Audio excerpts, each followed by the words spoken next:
Doncs comencem. Moltes gràcies a tots per ser aquí. Moltes gràcies, Bea, per ser aquí avui. Abans de res, deixem-me presentar que això forma part d'un projecte que s'anomena A la Gola del Llop. Aquest és l'últim directe que forma part de la Gola del Llop. Em fa molta il·lusió fer-lo d'aquest tema i amb la Bea. I què és la Gola del Llop? És un projecte finançat per la Fundació Catalana per la Recerca i la Innovació, en la qual parlaré, o he parlat, de 4 amenaces per la salut que ens semblen molt futures però potser ja estan trucant a la porta. I he format diferent contingut a través de Twitch, YouTube, Twitter i tot plegat, així que podeu anar buscant per totes les xarxes tastaulletes que trobareu el contingut relacionat amb la Gola del Llop. I avui tinc aquí amb mi la Beatriz, la Bea, és doctora en química, investigadora a la Universitat Rovira i Virgili, però ha treballat a tot el món, a veure si em deixo països, Nova Zelanda, Mèxic, Grècia, França, Japó, Austràlia, crec que posaré etc, perquè crec que m'ha deixat algun. Actualment, la seva recerca es basa en el desenvolupament de nous mètodes per diagnosticar malalties infeccioses i té un especial focus en el tema que tractarem avui, que és la resistència als antimicrobians. Posaré per aquí al xat la seva web per si teniu curiositat per buscar una miqueta més la feina que fa, i ara ja el meu monòleg acaba i li pregunto a la Bea: hola Bea, com estàs? Gràcies per ser aquí, com va tot? Hola, Cèlia. Primer de tot, moltes gràcies per la presentació i moltes gràcies per haver-me convidat a parlar d'un tema que és molt interessant, el tema de la resistència als antimicrobians, i per poder compartir amb vosaltres una mica de la recerca que fem sobre com intentem combatre la resistència als antimicrobians des del punt de vista del diagnòstic. Doncs explica'ns una miqueta, perquè dius, el diagnòstic, has fet durant tota la teva carrera, has estat treballant amb aquest tema? Has acabat anant-hi parar o com ha anat el teu recorregut? De fet, des de quan vaig començar el doctorat ja vaig començar a treballar amb el tema dels biosensors. Els biosensors, per aquells que potser sonen com alguna cosa rara, no és res estrany, són uns dispositius molt senzills. Hi ha 2 elements principals. Un seria una biomolècula, un element de reconeixement, que és el que ens permet interactuar o interaccionar amb allò que volem detectar, ja sigui un biomarcador o alguna cosa que ens indicarà la presència d'una malaltia, per exemple, i l'altre element bàsic d'un biosensor és el transductor, que així molt senzill el que fa és traduir aquesta interacció en quelcom que per nosaltres és fàcil d'entendre i de llegir, no?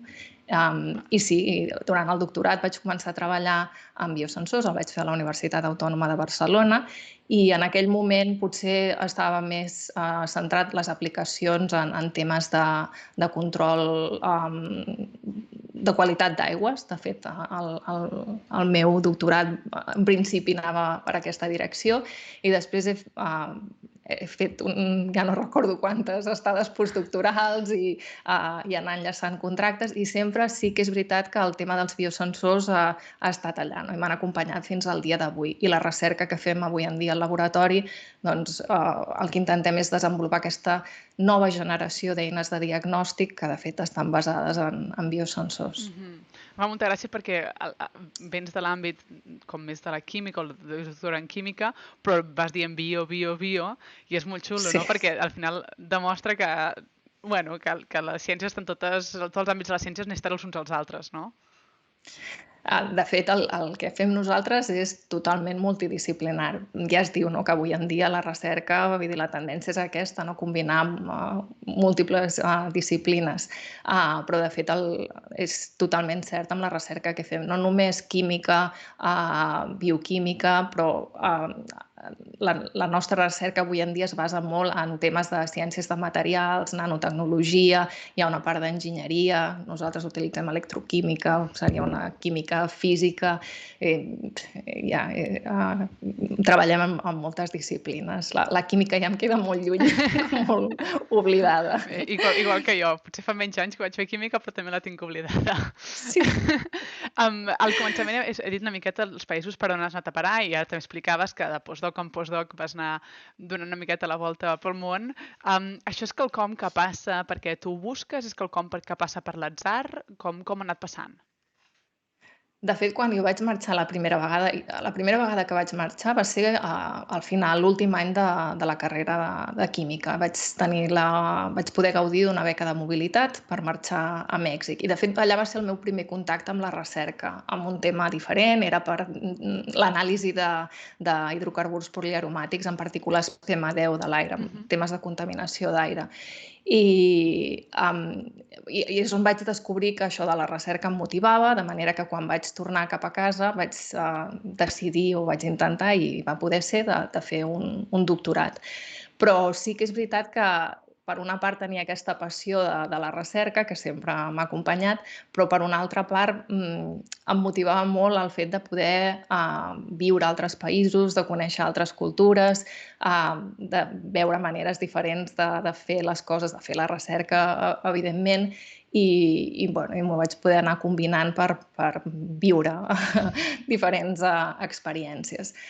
De totes formes, soc conscient que va ser quelcom que jo vaig triar, però soc conscient que avui en dia les coses han canviat molt i que aquesta mobilitat en molts casos és un requisit essencial per poder aplicar per beques, per contractes de recerca. S'ha acabat convertint en una necessitat. Però, com deia, en el meu cas va ser més una elecció i estic molt contenta. Tant a nivell personal crec que m'ha enriquit molt, i a nivell professional he tingut la sort d'aprendre de professionals molt bons, de maneres, com deia, de fer la recerca molt diferents, i això m'ha acabat portant a la científica que sóc avui, no? I una mica la recerca que fem al laboratori és el resultat, no? Molt orientada, molt dirigida per part de qui ens pot dir quines són les necessitats reals, una mica. Mira, pel xat ja ens fan una pregunta que potser et mullaràs o no et mullaràs, no sé si té a veure o no, però algú pregunta si va ser per les retallades del 2008-2012. Sí, perdona? Si va ser per les retallades 2008-2012, que vas anar... No, fa molts més anys que vaig començar a moure'm. Bueno, molts més anys. En aquell moment em sembla que estava a Japó. Però no, realment, ja et dic, tampoc va ser... No sóc una persona estratègica, no vaig pensar que seria un pla estratègic va ser anar enllaçant, i allò que em podia donar o que em podia permetre, com he dit, combinar les meves dues passions. I per sort has tingut les opcions o el moment perfecte per també poder tornar quan ho volies, o espero que fos quan ho volies, que al final això no sempre es dona, tristament, i de fet vas participar fa no res en un 30 minuts, que us el recomano moltíssim a tothom, ara el posaré pel xat si el trobo ràpidament, en el qual la Bea parlava també d'aquest tema, i es parlava de si els científics poden tornar a casa si ho volen, i si marxen perquè volen viure aquesta experiència, com comentaves, o més aviat perquè són empesos a marxar fora. És molt complicat tornar. Tots sabem que hi ha molt poques oportunitats i que, a més, moltes de les oportunitats que existeixen després no... sigui per decisions que no es prenen bé per part de les institucions, és molt difícil tornar i molt difícil estabilitzar-te. Pots tornar, hi ha algunes opcions, però aconseguir estabilitzar-te és molt, molt difícil, molt complicat. Una pregunta potser amb menys ferro. Ens pregunten quin ha estat el teu país preferit per fer recerca. Potser també podeu aprofitar com a vida personal o com a naturalesa o entorn, tot plegat. Tens algun país preferit? Tots tenen, a tot arreu hi ha coses molt bones i coses dolentes. I en tema recerca també he de dir que de vegades ens forcen, que s'ha de marxar, hi ha d'haver aquesta mobilitat. I realment, per veure dinàmiques de treball diferent, no cal marxar fora. Només que canvis de vegades de laboratori o quan canvies d'institució ja pots trobar-te formes de treballar molt, molt diferents. Llavors és molt allà on tu has anat a parar, i tinc molt bons records i he après molt, com deia abans, d'allà on he estat i de la gent amb qui he compartit la recerca que feia. Però potser per proximitat, l'últim lloc on he viscut més anys és Austràlia, i a nivell recerca potser també va ser un moment molt, molt dolç. Vam arribar en un moment molt bo, on hi havia moltíssimes oportunitats, i per mi el que se'm va obrir era el veure de cop que tot allò que havíem estat fent en recerca, però que per molts motius mai havia arribat a aplicar-se, allà hi havia el suport i hi havia la decisió i l'interès de que el que estàvem fent es pogués arribar a aplicar. Que bé. Però ja et dic, sí, jo crec que depèn molt del moment, del lloc en concret. Per mi allà se'm va obrir un món diferent, no? Que em va fer encara que m'agradés més Perquè la recerca. Ui, perdó. Són diferents les maneres de fer recerca, a part de la manera, no? De si es valora o es posa un finançament, tot això, la manera de fer recerca per ser és igual en tot el món, diguéssim, o hi vas trobar diferències? Jo crec que hi ha diferències, però torno al mateix. Jo crec que aquí també, si canviem d'una institució a una altra o canviant d'un 100%. laboratori a un altre, sí. El que et deia, per exemple, nosaltres tenim molt interès en que sigui una recerca, com deia, molt ben dirigida, no? Que tinguem que algú, els experts, ens diguin quines són les necessitats reals. I jo crec que cada laboratori es mou amb uns objectius potser diferents, a nivell d'ètica professional, a nivell de seguretat al laboratori. Jo crec que sí que hi ha grans diferències, però tampoc sé si les pots associar a un país o més al fer de cadascú, no? Sí. D'experiències n'hi ha tants com colors, no? Dins d'un mateix institució tu pots trobar, és el que tu dius. Dins un mateix grup hi ha la manera com es viu, també a nivell personal, les connexions tot plegat. Com ens diuen al xat, bé, et volem a Catalunya, per tant, felicitats per haver tornat i ens alegrem. Tant de bo tots podem tornar algun dia si ho volem. Tant de bo, tant de bo. Ara que hem anat voltant una miqueta pel món, anem a parlar del tema, no?, que tenim aquí al damunt, en aquest títol tan bonic. Parlem del tema de la resistència als antimicrobians, que em costarà dir antimicrobians perquè normalment dic antibiòtics, però al final els antibiòtics funcionen per les bactèries, però els antimicrobians és un grup més ampli, inclouen els bacteris, llavors intentaré dir antimicrobians, però acostumem a fer l'error com a professionals de dir sempre antibiòtics, perquè és com el que utilitzem més i per tant ho tenim més per la mà, no? Jo crec. Però potser només sóc jo, No, a mi em passa el mateix, sempre és la resistència als antibiòtics, però no, que també hi ha... Hi ha altres coses al darrere. Antivirals, antifúngics, sí. Exacte. Doncs, exactament, perquè, a veure, jo crec que tots sabem més o menys què són els antibiòtics, vull pensar-ho, potser tots vosaltres heu pres en algun moment antibiòtics, espero que sigui per les raons correctes, però el tema que sigui la resistència, no? Que és la resistència que va davant dels antimicrobians, a què es deu? Què és aquesta resistència? Qui adquireix aquesta resistència? Doncs la resistència als microorganismes, i estem parlant aquí de bacteris, virus, fongs i paràsits, poden desenvolupar una resistència a certs medicaments que fins ara havien funcionat bé. Pensem en la penicil·lina, no? Que aviat farà 100 anys que es va descobrir i 10 anys després ja s'estava... Sí. Doncs el 28, potser? No sé, no estic segura. Però, un exemple, no?, de que durant molts anys aquests antibiòtics, antimicrobians, però sempre, com tu, a mi també em passa, no?, que penso més en els antibiòtics, perquè són d'ús més habitual, doncs han estat funcionant. I de cop aquests microorganismes, bacteris en el cas dels antibiòtics, comencen a desenvolupar una resistència, canvien genèticament. I aquests gens, a més, després es transmeten molt fàcilment d'uns microorganismes als altres. Per què ha passat això? Hi ha molts motius. El primer i l'obvi, que és el que sempre diem, és que hem fet un mal ús o un ús inapropiat, no? Que no els hem estat utilitzant quan calien. A mi m'ha passat, i a tots jo crec que ens ha passat, que hem anat al metge i això és una infecció viral, pren aquest antibiòtic. I en plan, no, però per què m'estàs donant un antibiòtic? Antibiòtic per bactèries, no per virus. Exacte. Doncs això ha estat passant, i també que ens donin antibiòtics d'ampli espectre. Hi ha antibiòtics que són específics per certs bacteris, no? I ens han estat, o hem estat consumint antibiòtics sense mirar massa què estàvem consumint. L'ús excessiu, tampoc hem controlat, no?, les dosis, la quantitat, si estàvem prenent les necessàries o no. Tot això ha acabat generant aquesta resistència.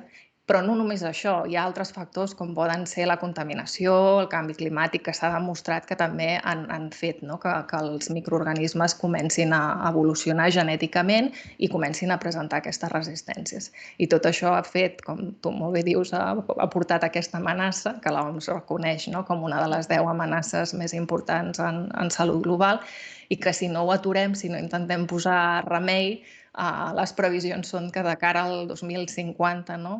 Si no fem res i seguim amb la mateixa tendència, doncs podem arribar a tenir 10 milions de morts anuals, no? Causades per la resistència als antimicrobians.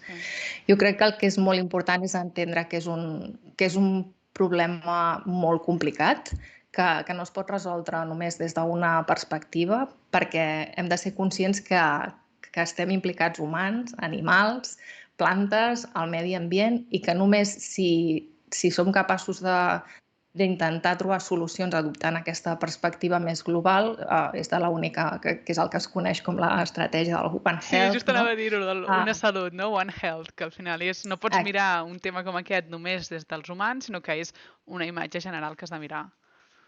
Sí, sí. Exacte. I hem de ser conscients d'això per poder trobar solucions. M'agrada molt perquè justament has donat l'exemple de penicil·lina.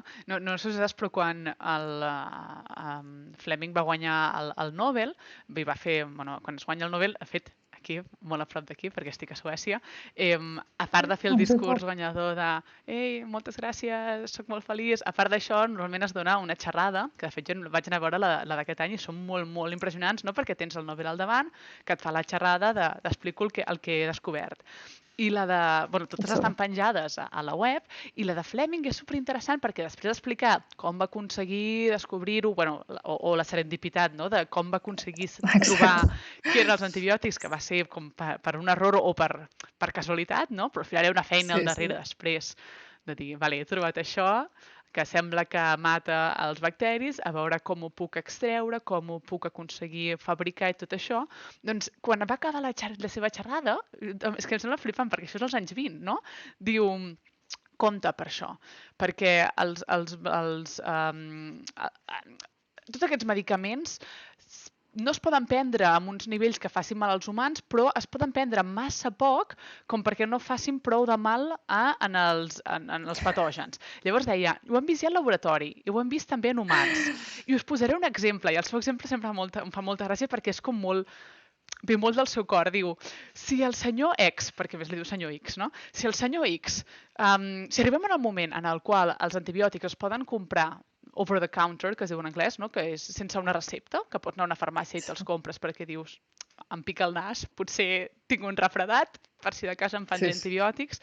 Si arribem en aquest moment i un senyor X diu, ai, tinc un refredat, em prendré antibiòtics, i s'automedica, però no en pren suficients com per matar en aquest patogen, doncs aleshores el que pot passar és que la bactèria aconsegueixi trobar maneres de lluitar contra aquest medicament. I aleshores què passarà? Imagina't que la senyora X, no? Que tenim el senyor X, després la senyora X, imagina que la senyora X acaba tenint una infecció d'aquest bacteri que no ha mort perquè no tenia no ha pres la suficient quantitat de medicament. Llavors diu, de qui seria la culpa si la senyora X es mor? Del senyor X! És com... Ostres! És una mica dramàtic, potser és... Sí, però... Contundent. Anava, sí. Clar. I ens va avisar això als anys 20 i ara és com que ens estem adonant de dir, ui, un moment, portem molts anys, com deies, que ens receptem antibiòtics sense saber realment quina és la causa, que per això és tan important els temes dels diagnosis, que ara entrarem una miqueta més, però tanmateix no estem mirant realment, no? Fent un ús d'antibiòtics correcte, no només a nivell individual, sinó a nivell poblacional, perquè és com que hem de prendre cada cop la decisió de què és el millor per la població. Sí. Ens ha portat uns quants anys a donar-nos de cap on anàvem. Els quasi 100, no? Que es diu ràpid, que fort, que farà 100 anys. No hi havia ni pensat.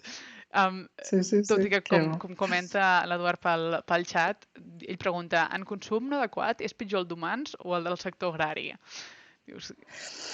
Nosaltres tenim un projecte, de fet, un petit projecte europeu en col·laboració amb investigadors a Polònia, a Letònia i Hongria, on el que fem és desenvolupar, o la idea era desenvolupar biosensors per detecció de mastitis bovina, i perquè és un problema molt greu de salut i de benestar de les vaques, té un problema molt greu en molts aspectes, però de fet nosaltres ens el vam agafar com podia beneficiar, no? El fet de desenvolupar aquestes eines per combatre la resistència als antibiòtics, perquè som conscients que s'ha fet poc, no? per limitar l'ús d'antibiòtics indiscriminadament a animals. A la mínima que apareixen símptomes, doncs començar a tractar-los. Sí que crec que en alguns països s'ha limitat, però tornem al que dèiem abans, no? Ha de ser global. Si deixem que cadascú faci el que vulgui, no estem solucionant, perdem tots els esforços fets i no estem solucionant el problema. 100%. Hi havia, si no m'equivoco, hi havia abans molt més una... la tradició, diguéssim, de medicar com a manera preventiva, no? Abans que l'animal se'n posi malalt, com que si se'n posa un malalt, tots els del voltant segurament també es posaran malalts, ho vaig a fer preventivament. I llavors cada vegada més estem intentant moure, dir, vale, en lloc de medicar tots els animals abans que se'ns posin malalts, anem a fer medicina com individual. Si veig que un té símptomes, vaig intentar tractar aquest un, o aïllar-lo, llavors rebre tractaments, tot aquest plegat. Sí. Cap aquí és on volem anar, a la medicina de precisió, tant per humans com també per animals, no? Poder fer aquest o guiar el tractament, no? de manera individual. Però hi ha molts entrebancs a superar. Suposo que també hi ha molts interessos, llavors costa molt, perquè la que et poses entremig de grans indústries costa posar-s'hi. No, primer això, no? que de fet jo crec que els que manen, que tenen el poder, són els que podrien posar normes. Però d'altra banda, per exemple, en aquest projecte el que hem vist és que des del principi nosaltres la idea, ja vam idear el projecte amb grangers per assegurar-nos que la tecnologia que acabem desenvolupant l'adoptaran, l'acceptaran, no? Fàcilment. I ja et dic, abans del projecte i durant el projecte sempre hem estat treballant en col·laboració i arriba un punt, no fa massa, que ara ja estem a la fase final del projecte, que te n'adones que una part dels grangers ho acceptaran, en aquest cas, en el nostre cas coincideix amb granges, diríem, mitjanes, però els petits grangers i les grans granges tenen altres objectius, altres interessos, i llavors, clar, i que això s'aplica a tot, no? També ho hem vist en temes treballàvem en temes de control de la qualitat de l'aigua, que tot i que la intenció és que tu fas molt ben orientat i per assegurar-te que hi haurà aquesta adopció de la tecnologia al final, però que és molt complicat. Al final, sí. Parla'ns una miqueta més d'aquesta tecnologia, d'aquests biosensors, perquè ens puguem imaginar, no? Estem parlant d'unes màquines que tu compres o que vas al metge i llavors el metge et fa... De què estem parlant? El que en realitat són testos que es puguin aplicar molt fàcilment, que siguin de baix cost, que siguin que redueixin els falsos positius i falsos negatius, no? Habituals de tècniques més complexes, però bàsicament això, que siguin molt accessibles, que tinguin una mobilitat, que tu puguis fer el test allà, in situ. I això, per què els biosensors són adequats? Podríem pensar en algun altre tipus de test. Doncs els biosensors compleixen, l'OMS en el seu moment va treure uns criteris de com ha de ser un test ideal, no? Que una mica es basa en això, en l'accuracy, accessibility, que sigui molt precís i que sigui molt accessible i que sigui affordable, que tothom hi pugui tenir accés. I és el que es diuen els criteris Assure, que bàsicament cada lletra ve a dir com ha de ser aquest test. I els biosensors tenim la sort que els podem dissenyar d'una manera que acabin complint tots aquests requisits. Llavors, que puguin utilitzar-se a tot arreu, que no només els països rics hi puguin tenir accés, sinó que tothom hi pugui accedir. I per fer-ho, nosaltres, en el nostre cas, la recerca que fem al laboratori, ens aprofitem d'avenços en temes de ciència de materials, materials i de nanotecnologia, amb nous materials que ens permeten aconseguir el que comentava, que tinguem una sensibilitat molt elevada. Si tenim una sensibilitat molt elevada podrem detectar quantitats molt petites que amb altres testos seria impossible. El que deia, que sigui molt específic. Això és tot per evitar aquests falsos positius i falsos negatius que comentava.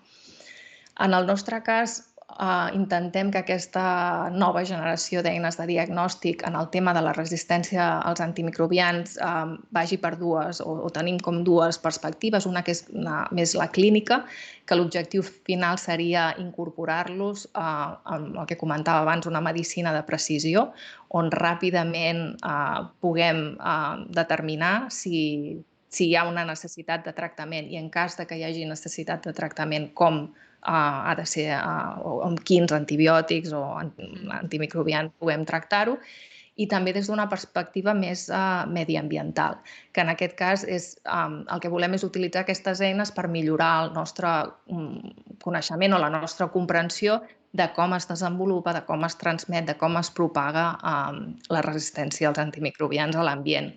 I així poder fer un millor seguiment, un millor control, en definitiva. Ara potser estic pecant una miqueta d'esperar molt de la gent que estigui escoltant, però jo crec que durant Covid una de les parts bones, molt poques bones, però dins de la merda que va ser la pandèmia, és que va pujar molt el contingut científic en els mitjans de comunicació i tot plegat, i crec que la gent va aprendre molt també certes terminologies científiques o certs conceptes que si no segurament no estaven gaire dins del coneixement comú. Llavors, potser és un tema interessant. Estem parlant més de test tipus d'antígens, en el qual esteu buscant si al cos hi ha hagut una resposta, diguéssim, en una infecció d'aquestes, o el que esteu buscant és més alguna cosa tipus PCRs, on esteu intentant veure què és el que hi ha darrere d'aquesta infecció, o què és exactament el que esteu buscant quan abans deies trobar-ho dins d'una mostra? Exacte. Molt bona pregunta, perquè això em dona peu a que expliqui. Nosaltres actualment hem dividit la nostra recerca podríem dir, en 4 sublínies de recerca. I una mica vam agafar què passa quan un pacient arriba a l'hospital, quin és el procés o les etapes en el procés clínic. Primer has de detectar, identificar el patogen, després mirar si hi ha alguna susceptibilitat a antimicrobians i fins i tot al final, quan ja estàs administrant antibiòtics o qualsevol, parlem del cas dels antibiòtics, atesa la variabilitat que hi ha entre les persones, veure com es distribueixen, com s'eliminen aquests antibiòtics, tot això és molt important. I nosaltres, a partir d'aquí, vam dir que tot això és un procés molt llarg. Ja només detectar, identificar el patogen, depèn, pensem de nou en bacteris, et pot portar 24, 48, 72 hores, depenent del cultiu. Com es fa actualment? Què és això del cultiu? Amb cultius microbiològics o en molts casos... Com si fossin plantetes, bàsicament? Intentes que creixin per veure si n'hi ha. Exacte. I llavors hi ha bacteris que creixen més ràpid i d'altres que t'has d'esperar més temps. Clar, tot això, imaginem, si tu tens un pacient en estat crític, el que vols, quan parlem amb els nostres col·laboradors a l'hospital, el que vols és que amb una petita mostra de sang ràpidament puguis saber quin patogen tens, quina espècie és i tota la informació que puguis treure. Llavors, arrel d'això vam pensar com ho podem fer nosaltres per intentar contribuir a totes aquestes etapes, reduint el temps al màxim i alhora per nosaltres, a part de ser acurat, precís, la resposta, que també sigui molt informativa, que ens doni tanta informació com sigui possible. I el que estem fent actualment és, diríem, la primera línia es basa una mica en el que tu comentaves, en aquesta primera resposta del host, del malalt, del pacient. Del malalt, del pacient, Exacte, la resposta immune que desenvolupa fins i tot abans que els símptomes apareguin. Llavors, hi ha molts estudis avui en dia, se sap molt de molts biomarcadors que en aquestes etapes inicials, abans que els símptomes apareguin, ja et poden donar informació de si hi ha un procés infecciós, quin tipus de procés. Llavors, això estaria relacionat amb el projecte, per exemple, que deia que treballem de la mastitis bovina. El que hem fet és això, un panell de biosensors que determinen o intenten quantificar aquests biomarcadors que s'han identificat en aquestes etapes inicials de la infecció.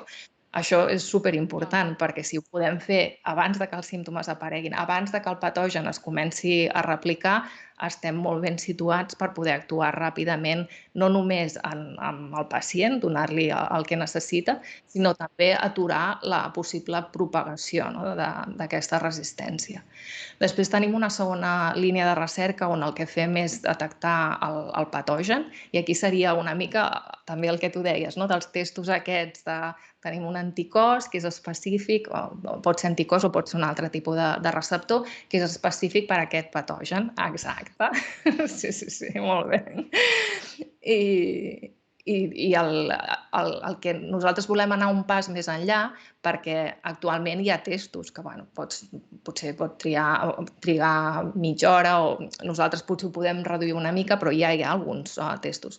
Però el que volem, com deia, és treure com més informació possible. Si amb aquest test que el pots realitzar, diríem, en 30 minuts, pots saber, com comentava abans, no només quina classe de bacteri, sinó també quina espècie. Pots obtenir inclús alguna informació addicional d'algun biomarcador d'aquest bacteri. Això, evidentment, encara et posiciona millor a l'hora de determinar quina teràpia has d'aplicar. Després, la tercera línia en la que treballem és directament el que seria la resistència, detectar resistència a antibiòtics. En el nostre cas, de moment, treballem només amb resistència a antibiòtics. I aquí també tenim com dues sublínies, una que aniria més en la part aquesta d'entendre què està passant i per això treballem amb pel·lícules bacterianes per veure o intentar entendre... Com pel·lícules del cinema o què són les pel·lícules bacterianes? Films. Que són com una capa molt fineta de... Exacte, sí. Bueno, això és un greu problema per molts tipus d'indústria, des de les aigües, totes les tuberies, la formació dels biofilms, no només per la presència, sinó perquè, a més, se sap que en temes d'aquests biofilms que es diuen, aquesta transmissió dels gens de resistència és encara pitjor que quan tens els bacteris en estat planctònic. I aquí mateix també estem treballant en el desenvolupament d'un sensor per detectar resistència als carbapènems. Els carbapènems és un tipus d'antibiòtic que és, diríem, l'última línia de defensa en tema d'antibiòtics i ja fa anys que s'ha començat a veure que està apareixent resistència als carbapènems. I, per tant, és molt, molt important intentar per tots els mitjans aturar-ho. Llavors, és molt complicat perquè les resistències venen de diferents mecanismes. En el cas dels carbapènems, el mecanisme principal, diríem, de la resistència dels bacteris ve que secreten uns enzims que es diuen carbapènemases, i el que nosaltres volem fer és detectar aquestes carbapènemases. Però deia que és un problema bastant complex perquè hi ha diferents tipus de carbapènemases i actualment al mercat hi ha testos, tipus dels antígens del Covid, que et poden permetre detectar un panell de diferents carbapènemases, és a dir, que et pot orientar. Però, clar, hi ha unes concretes, però és que això evoluciona constantment. Llavors, el que necessites és tenir o intentar desenvolupar eines que et permetin detectar aquestes en concret, però també qualsevol altra que pugui aparèixer en aquell moment. Llavors, estem treballant una mica en això. I l'última línia és sensors o biosensors per detecció d'antibiòtics, perquè és molt important el que comentàvem, el que has estat explicant tu, la dosi, i la dosi no depèn de la persona, hi ha aquesta variabilitat. Llavors, poder controlar, de nou, és molt important en pacients en estat crític, el poder monitorejar com aquests nivells van canviant. I això actualment no es monitoreja, vull dir, es fan proves que poden arribar a trigar un dia, no? Llavors estem treballant en això. Relacionat amb això, una part dels biosensors que desenvolupem entrarien en la categoria de wearables, com un patch, no? Que et pots posar un i pegat. vas caminant amb el teu biosensor. Exacte. Llavors, treballem en el tema aquest dels pegats. De moment estem fent proves amb suor, per detecció d'antibiòtics en suor i en fluid intersticial. Qui ho portaria, aquest tipus de pegat? Per quin públic seria? Per qualsevol? En plan, et lleves al matí i dius, vinga, avui toca... Bueno, depèn l'aplicació. De fet, aquí estem treballant també en alguna aplicació que no està relacionada amb les infeccions, però en principi aquí una de les idees era per el que es diu Therapeutic Drug Monitoring, no? El monitoratge aquest, en aquest cas, d'antibiòtics, i seria per pacients. Fa poc vaig anar amb els col·laboradors que tenim a l'Hospital el Joan 23 a Tarragona i ells ho deien, no? Diu, ara mateix tenim un pacient en el qual li estem donant dosis d'un cert antibiòtic molt baixes perquè tenia altres complicacions. Llavors, poder tenir una eina, un sensor que et permeti controlar com està funcionant aquest antibiòtic, no? Quins són els nivells reals en sang, seria un gran avantatge. Clar, perquè al final, quan tu prens un antibiòtic, no és que te'l prenguis, faci l'efecte i marxi, sinó que hi ha també tota una manera com el cos respon, l'activa, se'n desfà, part d'aquest es desfà completament encara en estat perfecte, diguéssim, l'excretes i dius, el podries reutilitzar, de fet es va fer en algun moment i tot, i és molt interessant. De fet, el tema de les resistències, ara estava pensant, com es pot descriure, no, el tema de les resistències, perquè és molt interessant, i parlaves ara de diferents medicaments a diferents nivells, no? Alguns de més ampli espectre, alguns més específics, que al final és com si anessis, no? I el teu primer pas seria anar amb un tiratxines i anar tirant pedretes, i a vegades funciona, no? I dius, amb aquest va superbé el tiratxines, però a sobte el bacteri troba una manera de dir, mira, em poso una jaqueta i és que les pedretes aquestes no em fan res, no? Llavors els bacteris van trobant constantment maneres d'evolucionar. Després potser un altre li dius, doncs en aquest li tiraré un globus d'aigua, però després l'altre agafa un paraigües i dius, vale, el globus d'aigua no serveix res. Sí. Llavors tens un constant evolució en els bacteris, que és el que dius que els bacteris, els patògens en general. Ja tornem al simplisme. Ja, crec que sí, però que és inevitable. Sí, és inevitable. Sí. Llavors acabes intentant anar com al darrere i el que dius, potser tens un test que detecta aquesta mutació, però és que a la darrere hi ha una altra i llavors has trobat la manera d'estalviar. Sí. Has fet una explicació molt bona i molt clara, molt visual, però sí, tens tota la raó. I per això ja fa anys s'han dedicat molts esforços, no? A buscar també nous antibiòtics, a fer estudis, a entendre millor, no? Com es desenvolupen les resistències. Tot és necessari. Però sí que ja fa anys, i això ve des d'abans de la pandèmia, que institucions, organitzacions, no? Que estan relacionades d'una manera o una altra amb els temes de resistència a antimicrobians ja van fer saltar no l'alarma, o intentar conscienciar de la importància d'innovar en el tema de les eines de diagnòstic per revaloritzar el seu potencial, no? En la lluita contra els antimicrobians.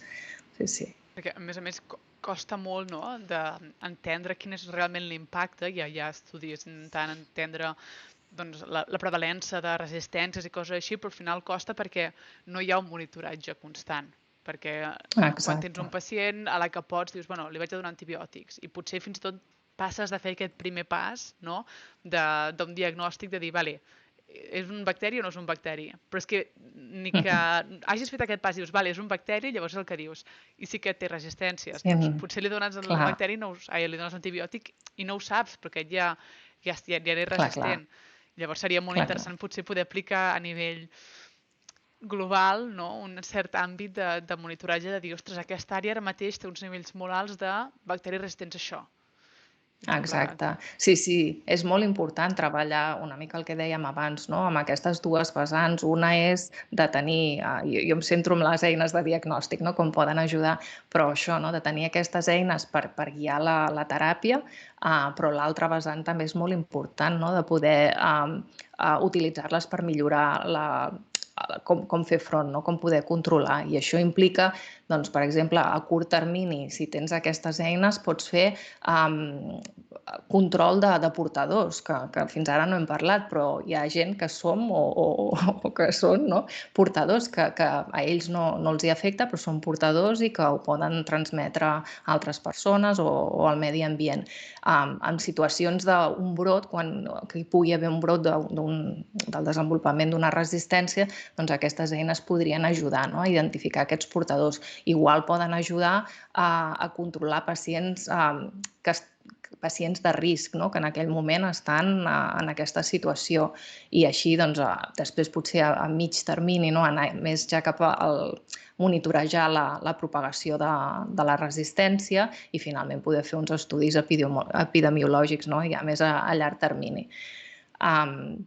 Queda tot molt lluny, però si puguem...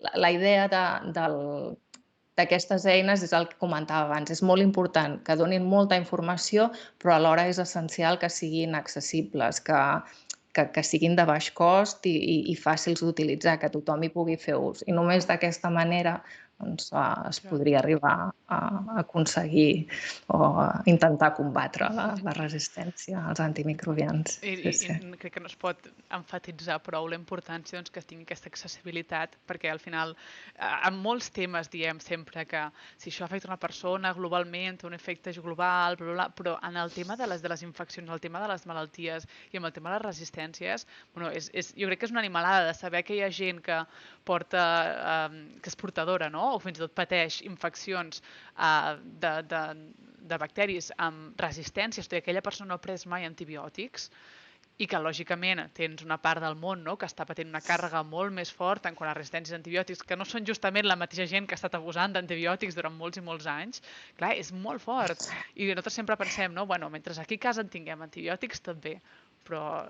És un problema molt cruel i molt injust, no? Perquè és el que tu estàs dient, però ja no només amb el que és evident, no? Amb l'ús, quin ús hem fet dels antibiòtics, sinó que és el que comentàvem abans, hi ha altres factors, les mesures d'higiene que s'apliquen. Hi ha països que, per sort, tenen unes mesures d'higiene que ajuden a que no hi hagi aquesta propagació.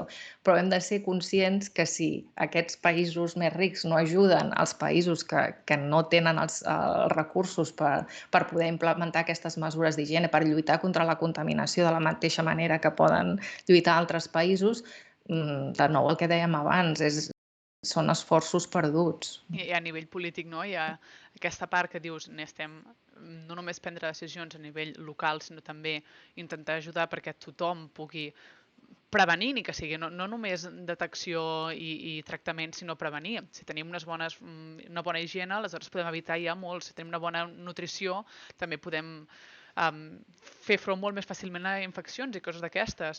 I també, a mi un exemple que sempre em fa molta gràcia, perquè ho trobo una animalada, és, potser no sé si és nivell polític exactament, jo crec que Europa és bastant perquè tenim un sistema de salut públic molt fort, però el fet que tu et donin una recepta d'antibiòtics, vagi a la farmàcia, te la donguin, i et donguin més pastilles de les que estàs de prendre, és una animalada, és una bogeria, perquè estàs intentant vendre. És superimportant que si et diuen 2 antibiòtics al dia fins aquí 2 setmanes, segueixis aquesta pauta, perquè si no estàs ajudant els antibiòtics a ser-ne resistents i nosaltres diem que n'estes 22, aquí tens un pack de 50. Sí, i fes el que vulguis i després tant com vulguis, no? Clar, estan assumint que som molt responsables i que sabrem desfer-nos-en com cal i no llançar-ho per l'aigüera. Clar, perquè l'altre tema, no?, que comentaves abans, ho llancem per l'aigüera, llavors hi ha els biofilms, no?, totes les tuberies plenes dels bacteris aquests que diuen menjar, que bo! Que bé, vinga. Ara hem trobat totes les resistències i ja està. Sí. No, és un problema molt seriós i de nou el que estem repetint tota l'estona és a nivell global. S'ha d'intentar combatre des de des de tots els punts de vista, sí, no? Em fa gràcia perquè és com que la globalitat ha estat com des del començament de tota la xerrada hem parlat de la globalitat al nivell de com la recerca, no? Passa per tot el món i tu has anat voltant per tot el món. També hem parlat de la interseccionalitat de dins de la ciència, no? I que fas química, però estàs fent coses de bio, més de bio quasi que de química i enginyeria i tecno i coses d'aquestes que es van ajuntant. Després Sí, sí. la globalització en quant a patògens i en quant a tot plegat, i després la interseccionalitat en quant a no és una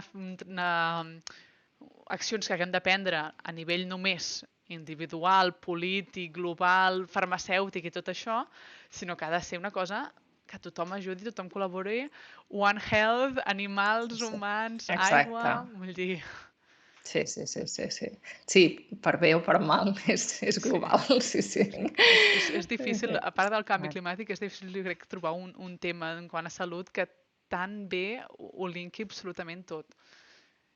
Sí. Per això és, tornant una mica al que dèiem al principi, no? Que és tan important conscienciar i que tothom entengui, no? Què és la resistència als antimicrobians i com apareix, no? Quins factors influeixen, i només d'aquesta manera, conscienciant a la gent i donant aquest coneixement, no?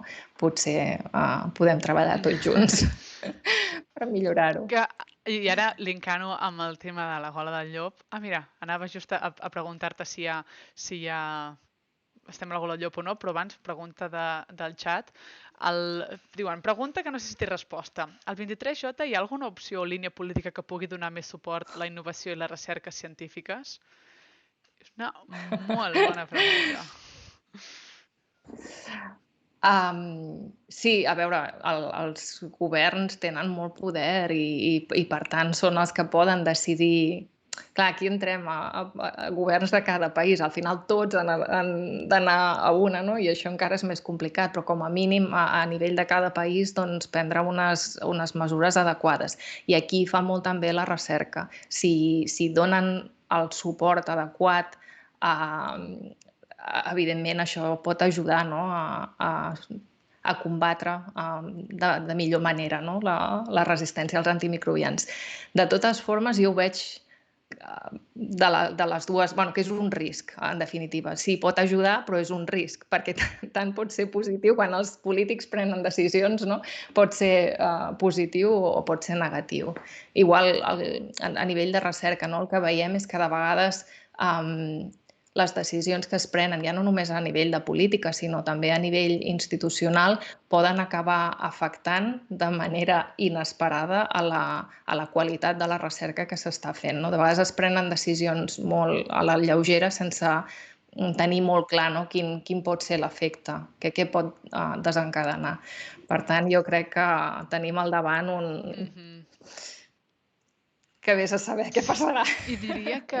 És que estava intentant buscar-ho molt ràpid, però no he trobat, que diria que hi ha un debat polític sobre ciència que es fa cada cop que hi ha eleccions nacionals, que lògicament no té tanta popularitat com el debat general, però que si ho trobo ho penjaré per algun lloc, que crec que es fa també per saber, vale, què diuen els partits? Quina és la seva prioritat? Perquè clar, és el que dius, prens una decisió molt a la lleugera, però acabes tenint unes conseqüències que duren per anys i que tenen un impacte molt fort en la recerca i en la nostra qualitat de vida al final. I diria que hi ha un debat. I que i que les decisions han d'estar com acordades amb els que després les han d'implementar, no? I és el que dèiem al principi, de que si hi ha oportunitats per tornar, no? Que ara no va lligat amb la resistència als antimicrobians.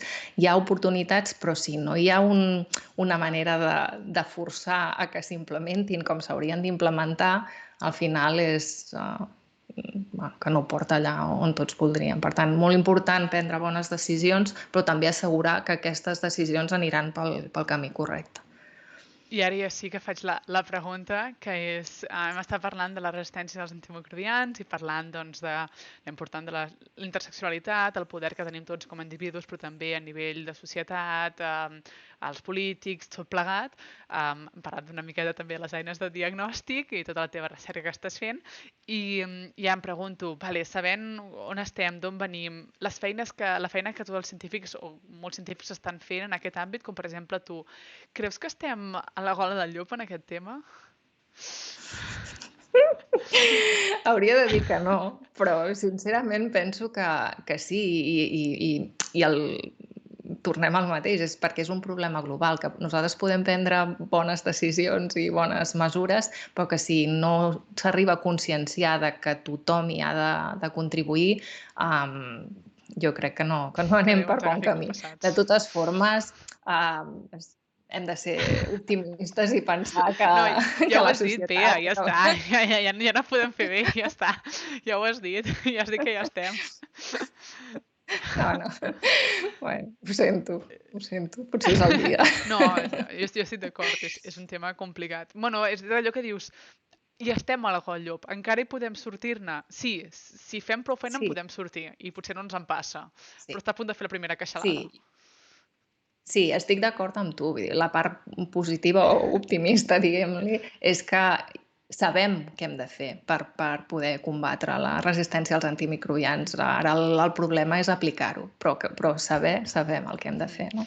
I em planteja la següent pregunta, que és, hi ha alguna amenaça pel futur present, que jo dic que és això que ens pensem que és el futur, però ja està aquí tocant a la porta, en àmbit de salut o en àmbit de ciència, que creus que és molt important que comentem o que dius, ui, això jo crec que hauria d'estar, la gola del llop? Jo diria que ja n'has parlat algun cop, però no ho sé. Avui hem estat parlant de la resistència als antimicrobians i això està totalment relacionat amb les infeccions, amb malalties transmissibles. Evidentment, l'altra gran amenaça són les malalties no transmissibles i aquí hi ha factors que no podem controlar, però sí que hi ha factors com l'estil de vida que portem, la contaminació, la globalització, que encara hi ha també possibilitats, crec jo, no? per intentar ajudar una mica. Però sí, les malalties no transmissibles que inclouen doncs, les malalties principals, no? Cardiovasculars, diabetis, jo crec que seria l'altra gran amenaça Moltes gràcies, a perquè, parlar. tal com has dit, és un dels temes que he tractat, per tant, l'acabo de posar al xat per si la gent té curiositat que el pugui veure. Mira, Veus? just a la fusta. Me n'alegro Sí, també saber que sí, un sí. dels temes que la gent, els professionals creuen que és important que l'hagi tractat, per tant, molt bé. És molt important. Doncs moltíssim, no sé si hi ha alguna pregunta a última hora. Començaré, si no, a fer els tancaments, a no sé que vegi algú allà teclejant com un boig en els comentaris amb alguna pregunta ràpida. Però he après moltíssim, m'ha semblat superinteressant i que bé que la feina que fas, perquè al final jo crec que és super important tot el tema del diagnòstic, perquè és que no podem combatre una cosa si ni l'entenem, ni sabem on està, ni sabem com. Llavors és molt important fer aquesta feina de dir, vale, anem a entendre exactament les malalties, però a nivell del diagnòstic i a nivell no només humà, sinó també animal i també de l'aigua, que és el One Health preciós que fas a través de la teva recerca. Moltíssimes... Moltes No, gràcies. gràcies a tu per ser aquí. Moltes gràcies per la xerrada superinteressant. Gràcies a tots pel xat. Diuen que surten una miqueta més preocupats, però que els ha semblat superinteressant. I res, moltíssimes gràcies per ser aquí. I si teniu qualsevol altres preguntes, dubtes sobre el tema, podeu trobar la seva web, la de la Bea, a dalt de tot del xat. I jo penjaré també aquest directe ben aviat al meu canal de YouTube, on també penjaré un altre vídeo parlant de les resistències, perquè ja s'ha de tocar el tema a fons, i també penjaré algun fil a Twitter parlant de com l'orina potser és molt important amb el tema dels antibiòtics. Així que aneu-me seguint per totes les xarxes i moltíssimes gràcies a tots, en especial a la Bea. Moltes gràcies, Adéu, que Cèlia. vagi bé.